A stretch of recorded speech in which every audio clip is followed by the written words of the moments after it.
Muy buenas tardes, bienvenidos de nuevo a Negocios Televisión, bienvenidos de nuevo a Repaso Informativo con toda la actualidad, con todas las noticias, con todas las últimas horas y desde luego con el foco puesto en Israel, que está planeando una campaña contra Hamas que se va a extender durante un año o más. Ojo, porque dicen que la fase más intensiva de la ofensiva terrestre va a continuar hasta principios de 2024, según apuntan algunas fuentes. La estrategia de múltiples fases prevé que las fuerzas israelíes que están guarnecidas en el norte de Gaza realicen un avance inminente hacia el sur del asediado enclave palestino. Los objetivos incluyen matar a los tres principales líderes de Hamas, Yahya Sinwar, Mohamed Deif y Marwan Issa, mientras se asegura una victoria militar decisiva contra los 24 batallones y la red de túneles subterráneos del grupo y se destruye su capacidad de gobierno en Gaza.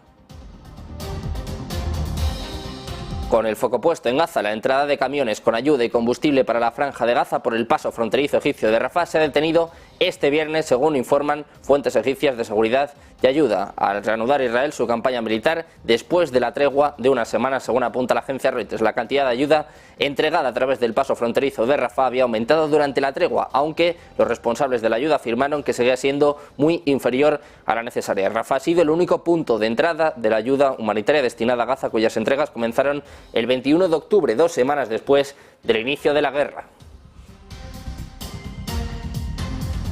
El foco puesto también en Estados Unidos. La administración Biden ha informado a Israel que Washington va a imponer prohibiciones de visas en las próximas semanas a los colonos extremistas israelíes involucrados en actos de violencia contra civiles palestinos en la ocupada Cisjordania. Esto es lo que dice un alto funcionario del Departamento de Estado estadounidense. De hecho, el secretario de Estado estadounidense, Antony Blinken, en su reunión con el primer ministro israelí, con Benjamin Netanyahu y su gabinete de guerra, les hicieron saber que Estados Unidos tomará sus propias medidas contra un número no revelado de personas. De Estados Unidos pasamos a Rusia, y es que el ministro de Asuntos Exteriores, Sergei Lavrov, apunta a Borrell, responsable de la política exterior de la Unión Europea, y también a Blinken, secretario de Estado de los Estados Unidos, que han participado en la víspera del comienzo de la reunión de la OSCE, en una cena a la que Lavrov no estaba invitado y en la que se ha mostrado el apoyo a Ucrania ante el conflicto que sigue teniendo lugar, pero eso sí, tampoco asistieron a la apertura del Consejo. La participación de Lavrov en esta reunión, permitida por Macedonia del Norte, que ocupa la presidencia de turno de la OSCE, ha provocado que Ucrania y 4 países de la OTAN y la Unión Europea, entre ellos Polonia, Letonia, Estonia y Lituania, decidieran no enviar a sus ministros de Exteriores al Consejo. De Rusia pasamos a Ucrania. El presidente ucraniano Volodymyr Zelensky está presionando para acelerar la construcción de fortificaciones militares en puntos clave a lo largo de la línea del frente en el este del país, donde las fuerzas rusas han intensificado los ataques en las últimas semanas. Este llamamiento de Zelensky durante un discurso vespertino el jueves parece indicar un cambio estratégico hacia la defensa después de que una decepcionante contraofensiva que duró unos meses no lograra recuperar significativas porciones de tierra bajo ocupación rusa. Dice Zelensky que en todas las áreas principales necesitan impulsar y acelerar la construcción de estructuras de defensa. Dice además que, por supuesto, principalmente tiene que ser en Avdiivka, Marinka y otras zonas de la región de Donetsk que reciban la máxima atención. Y ponemos el foco también en la Comisión Europea. Ha señalado este viernes que aún no ha dicho que la ley de amnistía no le causa ninguna preocupación, porque dicen que no han concluido el análisis sobre esta norma, que tendrá que esperar a que concluya su tramitación en España y que seguirán los contactos con el gobierno sobre este tema. Dicen que hubo un encuentro muy constructivo y los intercambios con España van a continuar. Los comisarios en la reunión han informado al ministro, por supuesto, de que tienen preguntas y que quieren continuar con la conversación con las autoridades españolas. Además, dicen que su análisis está en proceso, así que, en ese sentido, la Comisión no ha dicho todavía que la ley de amnistía no le causa ninguna preocupación. Bruselas corrige al ministro de Exteriores español, corrige a Bolaños.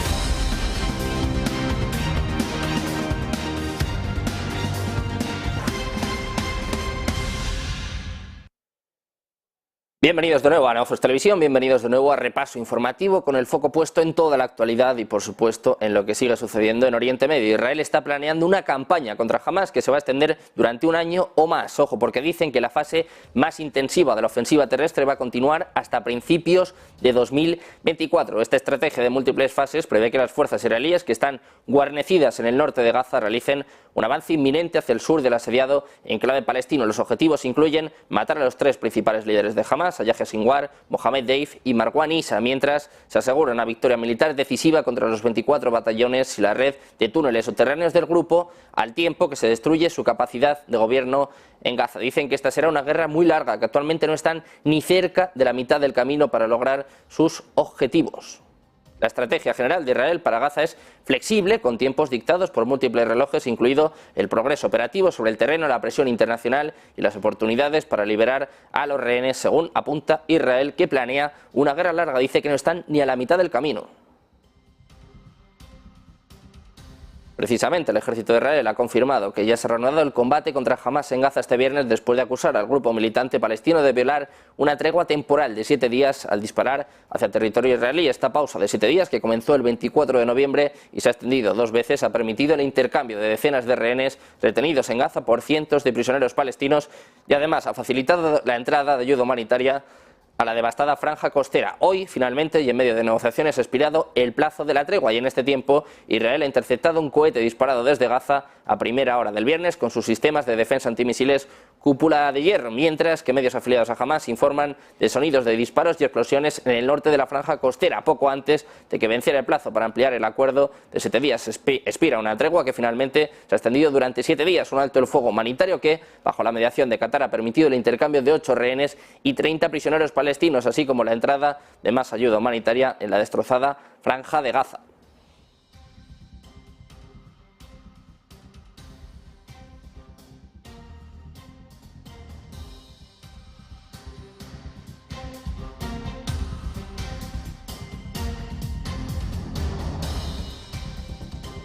La tregua que ya ha terminado y también vuelven los cruces de declaraciones. El portavoz del gobierno israelí, Eylon Levy, ha asegurado este viernes que tras el fin de la tregua y la reanudación de los combates en Gaza, Hamas va a recibir la madre de todas las palizas. Dice que desafortunadamente Hamas ha decidido poner fin a la pausa al no liberar a todas las mujeres secuestradas y que ha decidido retener a sus mujeres. Hamas, dice, va a recibir la madre de todas las palizas. Israel avisa de que viene la fase más complicada de la guerra.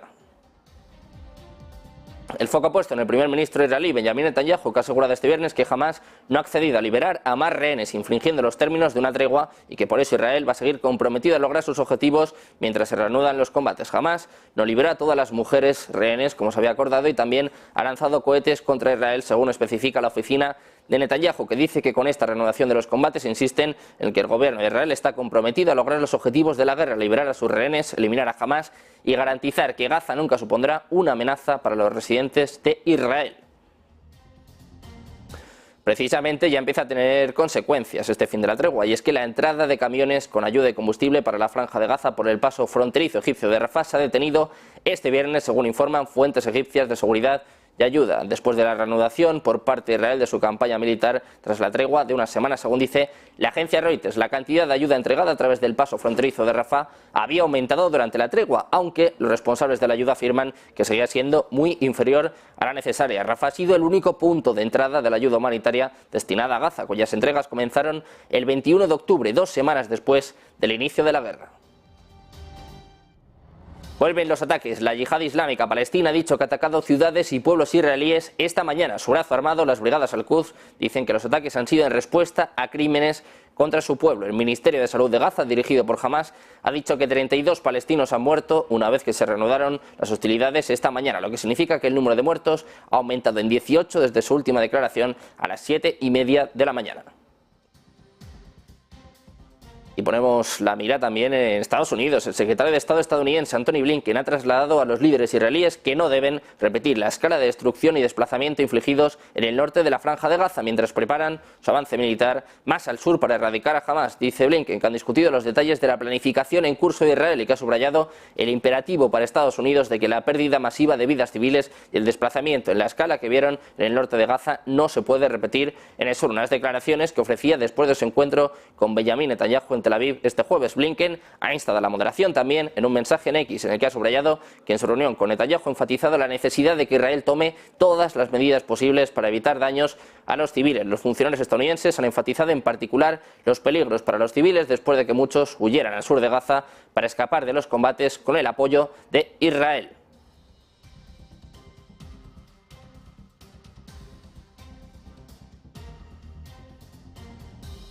Y seguimos hablando de Estados Unidos. La administración Biden ha informado a Israel que Washington va a imponer prohibiciones de visas en las próximas semanas a los colonos extremistas israelíes involucrados en actos de violencia contra civiles palestinos en la ocupada Cisjordania. Esto es lo que ha dicho un alto funcionario del Departamento de Estado. De hecho, el secretario de Estado estadounidense, Antony Blinken, en su reunión con el primer ministro israelí, con Benjamin Netanyahu, y con su gabinete de guerra, les hizo saber que Estados Unidos va a tomar sus propias medidas contra un número no revelado de personas.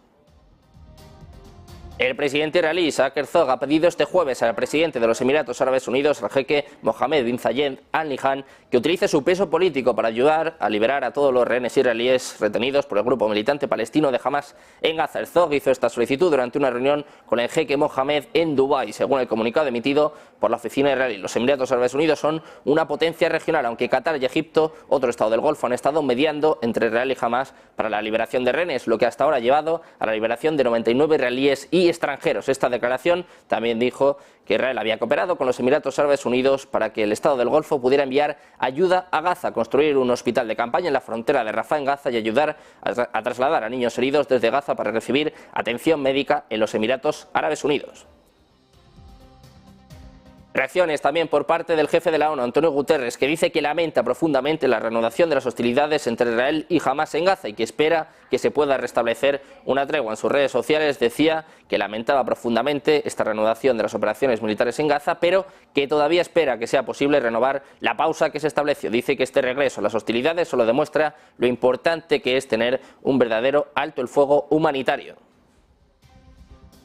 De Guterres pasamos a Egipto, que mantiene contactos urgentes con Israel y Hamas en coordinación con Qatar para restablecer la tregua humanitaria que ha vencido esta mañana, según apunta la agencia EFE, que dice que Egipto ha mantenido contactos urgentes con las partes israelí y palestina inmediatamente después de la reanudación de los ataques israelíes y la violación de la tregua, según apuntan ciertas fuentes. Hablamos también de Irán, que ha culpado a Israel y a Estados Unidos de la reanudación de los combates en la Franja de Gaza. El portavoz de la diplomacia iraní, Nasser Kanani, ha afirmado en un mensaje publicado en X que después de matar a más de 15.000 palestinos, los vampiros de Israel han lanzado un nuevo ciclo asesino con el apoyo continuo del gobierno estadounidense. El propio Kanani ha subrayado que la reanudación de la agresión militar se ha producido antes de la marcha del secretario de Estado estadounidense, Antony Blinken, y por eso dice que es evidente que la responsabilidad política y jurídica de esta masacre del pueblo palestino recae sobre los criminales de Israel, pero también sobre el gobierno estadounidense y los pocos gobiernos que apoyan este régimen de apartheid. Duras las declaraciones por parte del portavoz de Irán.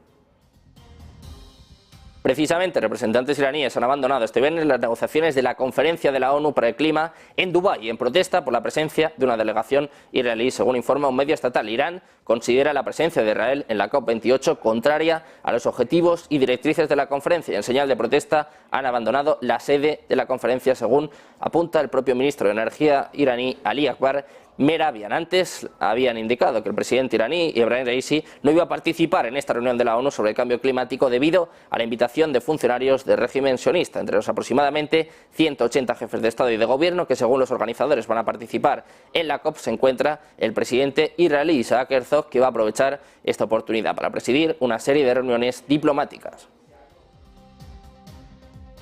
Y de Irán pasamos a Corea del Norte. El líder norcoreano Kim Jong-un ha pedido que su ejército esté preparado para responder a cualquier provocación del enemigo, según apuntan medios estatales. Esto después de que Pyongyang prometiera desplegar fuerzas armadas más fuertes y nuevas armas a lo largo de su frontera con el sur. Las tensiones en la península de Corea han aumentado desde que Corea del Norte lanzó el mes pasado un satélite espía, lo que llevó a Seúl a suspender una cláusula clave de un acuerdo militar intercoreano de 2018 y a Pyongyang a declarar que ya no estaba obligado a cumplir este pacto. Pendientes de la última hora de la actualidad, una breve pausa y volvemos con toda la información en Negocios Televisión.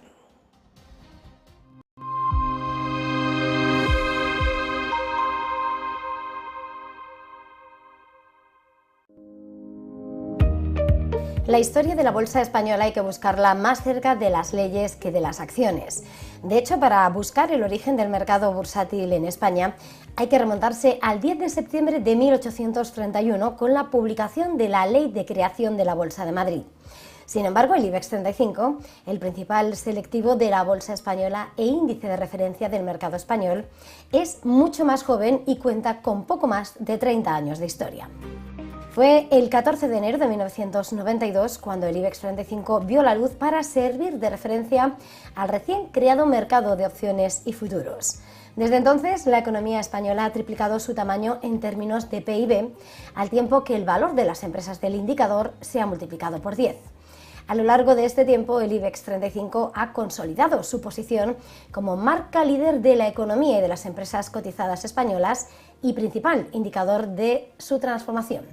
Desde su nacimiento, más de 60 compañías diferentes han pasado por la tabla.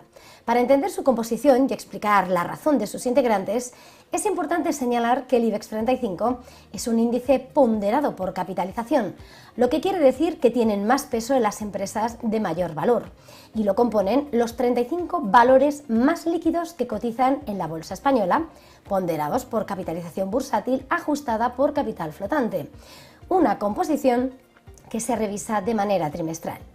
En estos años se ha convertido en el referente nacional e internacional del mercado de valores español y ha servido de subyacente para multitud de productos financieros.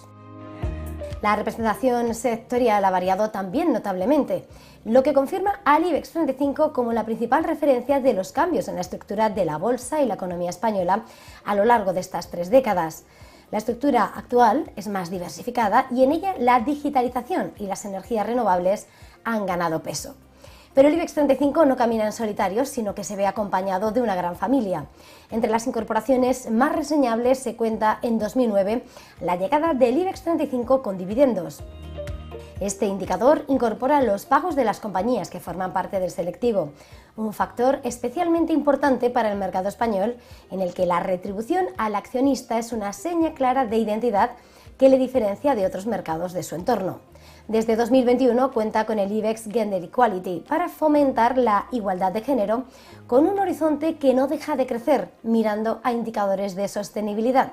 Entre los últimos, IBEX ESG y el IBEX ESG Weighted, aplicando la metodología del operador suizo SIX Group del que forma parte.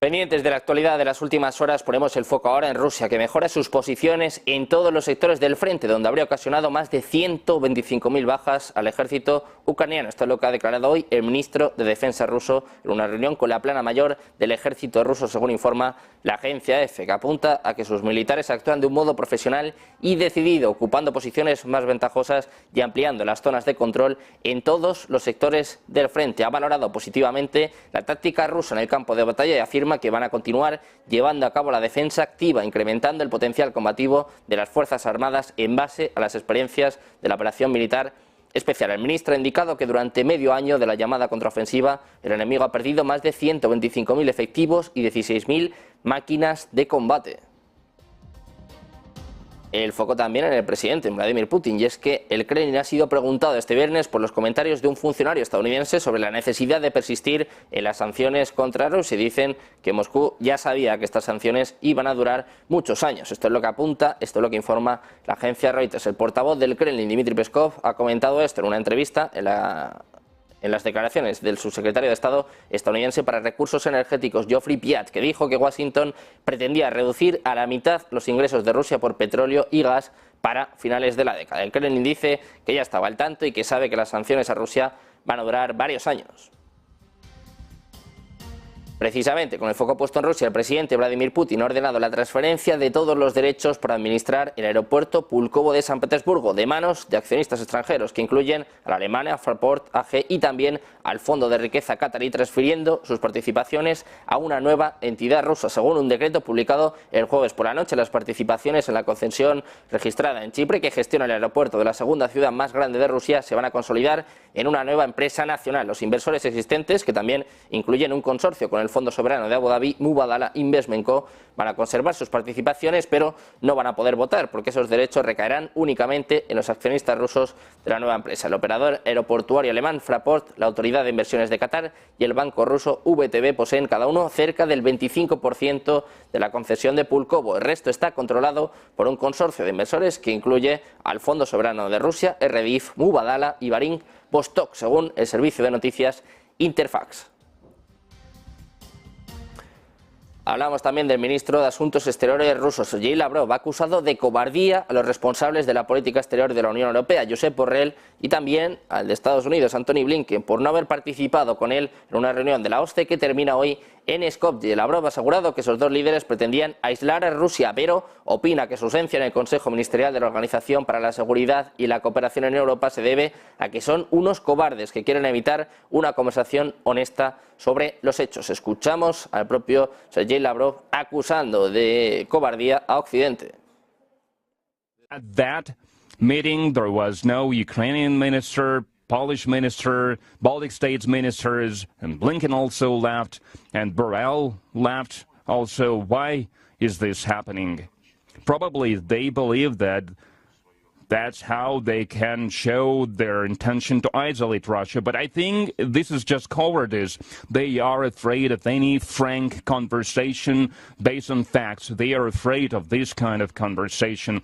And this fear explains all these tricks with not issuing visas to our diplomats for the UN events in New York, for the events in Paris, for various UNESCO summits. This is cowardice.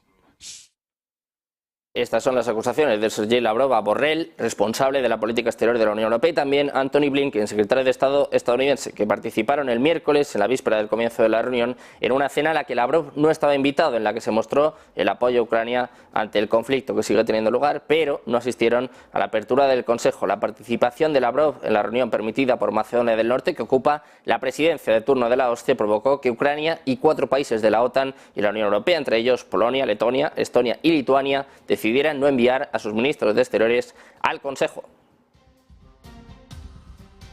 Y seguimos hablando de Lavrov. El ministro de Asuntos Exteriores ruso ha dicho hoy viernes que Moscú no veía señales de que Kiev estuviera dispuesta a avanzar hacia una solución política y que no había razón para que Rusia cambiara los objetivos de su operación militar especial en Ucrania. Lavrov ha hablado en una conferencia de prensa en Skopje, en Macedonia del Norte, según avanza la agencia Reuters.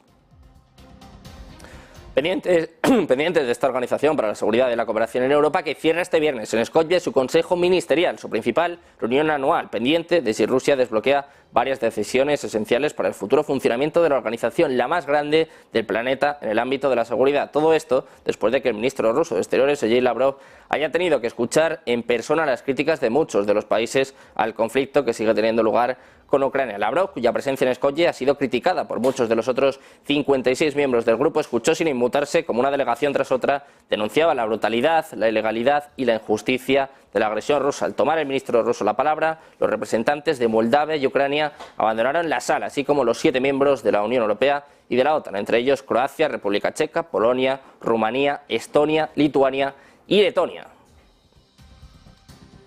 Seguimos poniendo el foco en Rusia. Una reciente encuesta de opinión rusa indica que el número de rusos que apoyan plenamente la guerra en Ucrania se ha reducido casi a la mitad desde febrero de 2023 y que hay más rusos que apoyan una retirada de las fuerzas rusas de Ucrania que los que no lo hacen. Esto es lo que apunta un informe del ISW, del Instituto para el Estudio de la Guerra. La organización encuestadora independiente de oposición rusa Chronicles declaró que los datos de su encuesta telefónica del 17 al 22 de octubre de 2023 indican que los encuestados que son partidarios de la guerra no apoyan la retirada de las tropas rusas de Ucrania sin que Rusia haya logrado sus objetivos y cree que Rusia debería priorizar el gasto militar. El número de partidarios disminuyó del 22% al 12% en el citado periodo. Chronicles además afirma que el 40% de los encuestados apoyó una retirada de las tropas rusas de Ucrania sin que Rusia hubiera logrado sus objetivos y este número se ha mantenido constante en alrededor del 39 al 40% a lo largo de 2023. Chronicles afirmó que el 33% de los encuestados no apoyó una retirada rusa y favoreció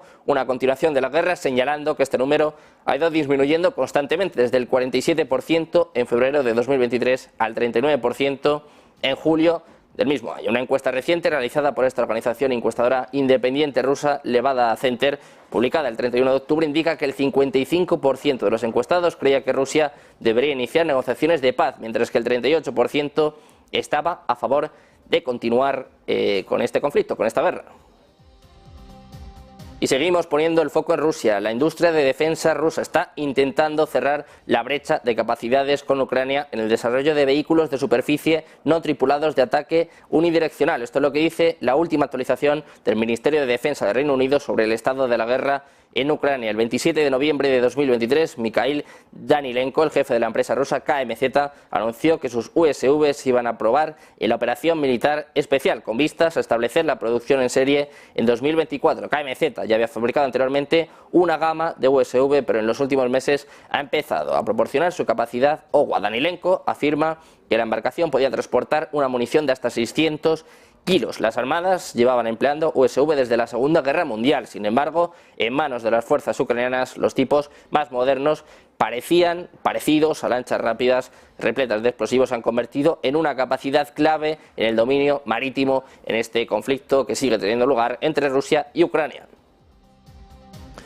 Precisamente ponemos ahora el foco en Ucrania, que ha anunciado este viernes haber sufrido un nuevo ataque aéreo nocturno ruso en el sur y el este del país, con 25 drones de fabricación iraní y 2 misiles. Dice Ucrania que en total el enemigo ha utilizado 2 misiles KH-59 y 25 drones de ataque Shahed 136-131. Esto es lo que declara la Fuerza Aérea Ucraniana, que afirma haber derribado 18 drones y un misil sobre las regiones del sur. Las autoridades ucranianas acusan a Rusia de preparar una campaña de ataques sistemáticos contra las infraestructuras energéticas del país en pleno invierno, como ya hizo el año pasado durante el invierno de 2022. Para que se hagan una idea, millones de personas se quedaron sin electricidad durante largos periodos en plena ola de frío a causa de estos ataques. Desde entonces Kiev ha reforzado sus sistemas de defensa antiaérea con armamento occidental, pero cree que se necesitan más para proteger las regiones más vulnerables.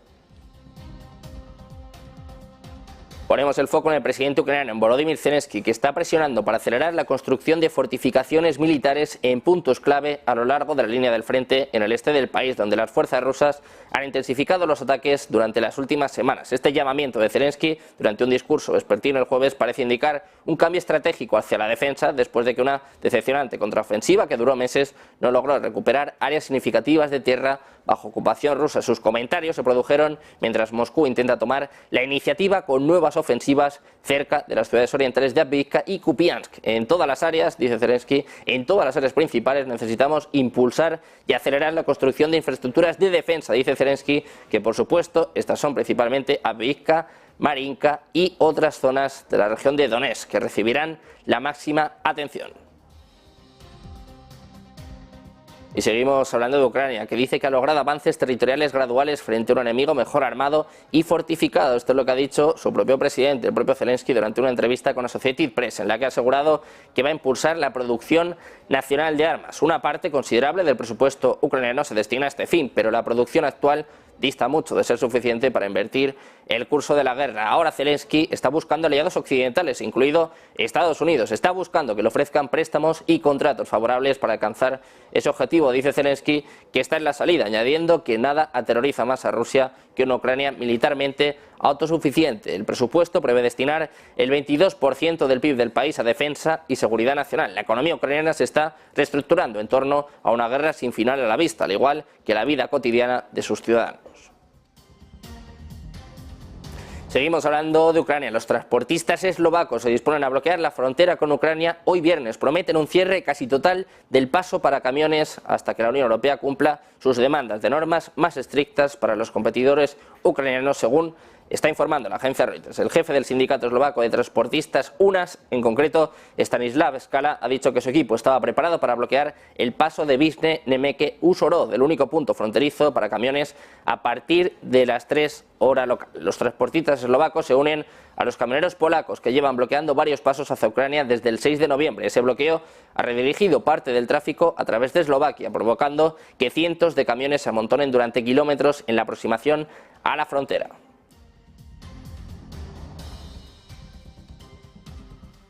Pendiente de todas las horas, de toda la actualidad, de todas las noticias, una breve pausa y enseguida volvemos con más información aquí en Negocios Televisión.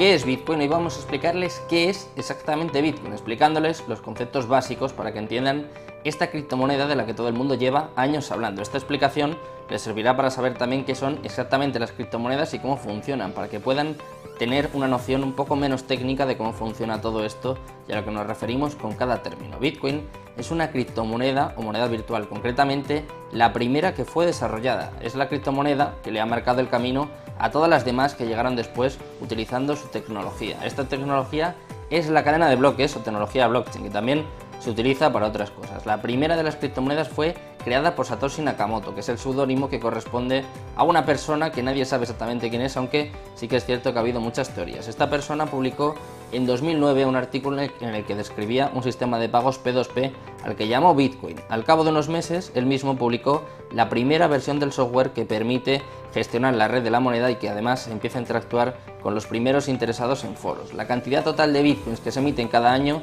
está determinada por su algoritmo y pasa lo mismo con el resto de criptomonedas. Bitcoin está desarrollado para que cada 4 años se reduzca por 2 su producción y para que solo se emitan un total de 21 millones de bitcoins. Después simplemente dejarán de crearse. Esto es una diferencia fundamental con las monedas convencionales, puesto que los bancos modifican su valor a su libre albedrío. Por lo tanto, las monedas se pueden devaluar, mientras que Bitcoin quiere ofrecer algo más de estabilidad. En definitiva, entre los usos más destacados de Bitcoin cabe mencionar los siguientes, como por ejemplo pagar utilizando estas propias criptomonedas, obtener intereses por los bitcoins que poseas, algo similar al concepto de un depósito bancario, también obtener un préstamo utilizando como garantía tus bitcoins, cubrir tu exposición financiera con derivados en mercados regulados y por último obtener réditos de inversión mediante la compraventa de bitcoins, al ser un activo que teóricamente tiende a revalorizarse en un escenario de demanda constante.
Localizarnos ahora es más fácil. La economía a tu alcance. Empresas, inversiones, tecnología. Ya en la app de Movistar. Vive la economía. Negocios Televisión.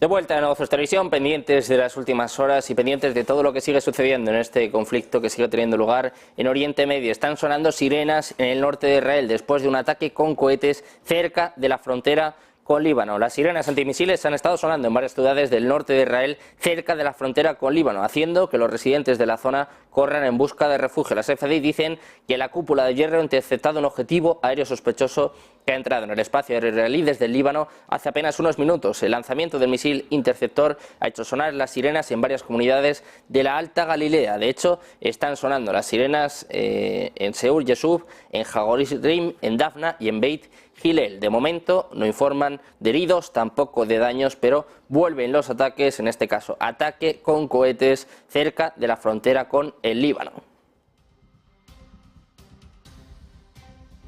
Y por supuesto, ya empieza a haber reacciones, declaraciones por parte de los primeros ministros, en concreto del primer ministro británico, Rishi Sunak, que ha dicho este viernes que va a seguir pidiendo más pausas humanitarias sostenidas después de que se hayan reanudado los bombardeos israelíes sobre Gaza en el conflicto con Hamas. Sunak ha tratado sobre este asunto en varias reuniones en los márgenes de la cumbre del clima COP28 en Dubái, donde se ha entrevistado con el presidente israelí, con Isaac Herzog, y también con los líderes de Egipto, Qatar y Jordania, según su portavoz. El propio portavoz dice que en general los dirigentes han expresado su decepción porque la tregua entre los dos bandos se haya roto una semana después. Vuelven las declaraciones, vuelven las reacciones por parte de los principales líderes del mundo.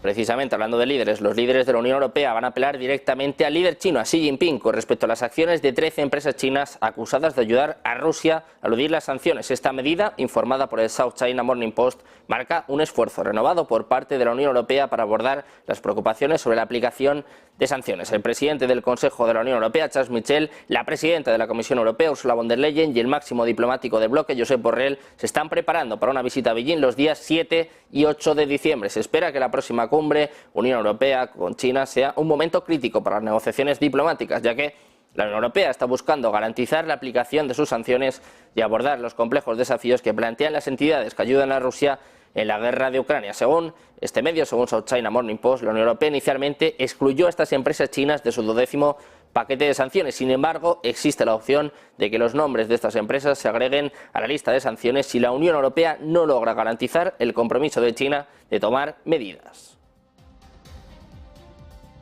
El foco puesto también en Hungría. La propuesta del inicio de las negociaciones con Ucrania sobre su integración en la Unión Europea no está bien preparada, ni siquiera se debería negociar sobre el tema. Ojo, porque esto es lo que dice el primer ministro de Hungría, Viktor Orbán. Dice que si no sabemos qué consecuencias podría tener la adhesión de Ucrania, ni tampoco empezamos a negociar sobre este asunto, dice Orbán, bueno, pues que no tiene mucho sentido. Opina que primero se necesitaría un acuerdo estratégico con Kiev. Según Orbán, actualmente hay varias incógnitas respecto a Ucrania que hacen imposible su adhesión a la Unión Europea. Por ejemplo, dice Orbán, no sabemos qué extensión tiene su territorio ni cuánta población hay, ya que Rusia ha ocupado parte del país. El foco puesto también en España, en el accidente que ha tenido lugar en la mediana de la M40 a la altura del Campo de las Naciones, próximo a IFEMA, donde estos días se ha celebrado la Feria de Aviación European Rotos. Nos cuenta, nos explica los detalles de este suceso nuestro compañero Javier Luengo. Sí, ha sido un helicóptero el que se ha caído esta mañana, eso de las 10 hora central europea, sobre la M40, una de las radiales con mayor tráfico en la capital, en la ciudad de Madrid. Los dos ocupantes que iban dentro no han resultado heridos, pero las imágenes sí que son verdaderamente impactantes. En este caso ha sido cerca de Campo de las Naciones, en los aledaños del recinto ferial de Madrid, de IFEMA, donde la aeronave ha participado en estos últimos días precisamente en uno de sus eventos. El aparato se ha estrellado contra la mediana, causas que todavía se están investigando por parte de la Policía Nacional cuando se dirigía rumbo al Cuatro Vientos, a la base aérea de Cuatro Vientos. Como decíamos, los dos ocupantes de este helicóptero estrellado en plena M40 de Madrid están ilesos, no están fuera de peligro, pero sí que han resultado heridos. De hecho, han llegado a salir por su propio pie de esta aeronave, un Enstrom 280FX que ha sido expuesto estos días en la European Rotors, una feria de helicópteros que se ha celebrado